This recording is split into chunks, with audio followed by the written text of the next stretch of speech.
J'ai récemment revu un ami qui s'est remis à l'accordéon. Pour moi, cet instrument tenait presque de la fable.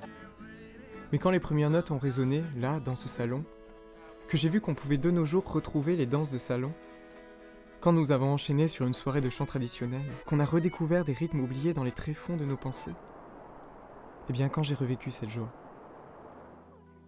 j'ai compris, comme je le comprends à chaque fois. J'ai réalisé le potentiel de vie, que ce soit dans la ville ou ailleurs. Je me suis souvenu du plaisir de sourire aux commerçants et producteurs, de les reconnaître, de prendre le temps. Un proverbe africain dit d'ailleurs « Vous avez une montre et nous on a le temps ». De nous rendre compte que nous sommes tous des globules du même sang. Comprendre que nous sommes des êtres humains, pas des avoirs humains. Nous sommes riches de nos arts, de nos paroles, de notre savoir, de nos mains. Nous sommes riches de tout ce qu'on peut construire d'immatériel. Après tout, ce qui est invisible pour les yeux, n'est-ce pas l'essentiel ? C'est pourquoi je ne parlerai pas de champ des possibles, notion vague et inaccessible. Il s'agit juste de nous, de notre potentiel. Alors osons explorer d'autres directions. Osons nous reconnecter à nos sens pour redéfinir notre sens, chacun et chacune de nous. Nous avons déjà notre trace au fond des océans, au sommet des montagnes et même au-delà. Chaque type d'atome qui nous entoure est désormais inscrit dans un tableau. La seule aventure qu'il nous reste, c'est la découverte de soi-même. C'est l'aventure humaine. Celle-là, personne ne peut la faire à votre place. Mais nous pouvons tous la faire ensemble. Mais j'entends déjà quelqu'un me crier « Espèce de naïf, Candide, tu connais vraiment pas le monde, hein ?» Oh, bien au contraire. Si vous saviez comme il est vaste et riche, vous rejoindriez la ronde. Il y a tellement à apprendre, rien que sur la manière de communiquer. Alors il est temps d'arrêter d'être des utopistes et de croire qu'on peut continuer sur notre lancée. Temps de voir le monde tel qu'il est vraiment. La magie d'un indicateur de croissance économique en constante augmentation, ça n'est pas possible, ça n'est pas palpable. Faire joujou avec des gadgets, ça coûte cher à la planète et donc à nous.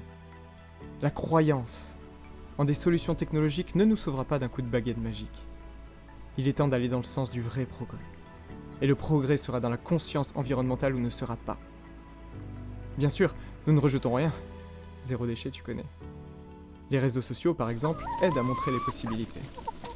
Ce que je veux dire, c'est qu'il est temps d'arrêter de croiser le fer pour plutôt croiser les savoir-faire. Car au fond, il y a tant à faire. Est-ce que vous savez ce qu'est une beauté cachée ? C'est une beauté, là, tout autour de nous, en permanence, et que nous ne voyons plus.